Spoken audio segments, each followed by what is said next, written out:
আজকে প্রথম রোজা এই বছরের।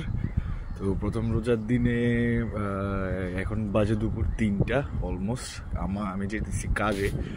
তো দেশের বাইরে আসলে আমাদের এমনি হোম সিকনেস কাজ করে, বাসার জন্য বা বাড়ির লোকজনের জন্য, ফ্যামিলির লোকজনের জন্য অনেক খারাপ লাগে। বিশেষ করে এই রমজান মাসটা যখন আসে তখন আমি জাস্ট চিন্তা করতে পারি না যে আমি 3টার সময়, আমি এখন 4টা থেকে আমার শিফট, 4টা থেকে কাজে যাব।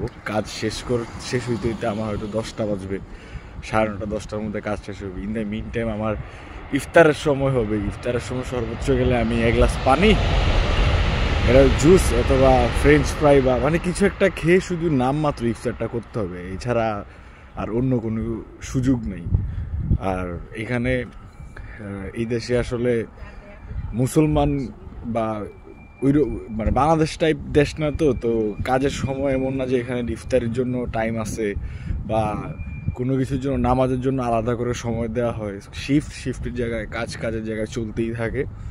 এর মধ্যে আমাদের এই কাজ সব কিছু ব্যালেন্স করে সারাদিন রোজা থেকে শিফট শেষ করে কোনো রকম একটা ইফতার, কিছু একটা দিয়ে ইফতার করেই তারপরে আবার কাজ শেষ করে, এটা আসলে বলে বোঝানো সম্ভব না। এটা অনেক কঠিন একটা বিষয়। যারা দেশের বাইরে থাকে থাইকা এই রমজান বা যে কোনো ধরনের ফেস্টিভ্যাল বা সব কিছু ফেস করে, ইটস হার্ড ম্যান।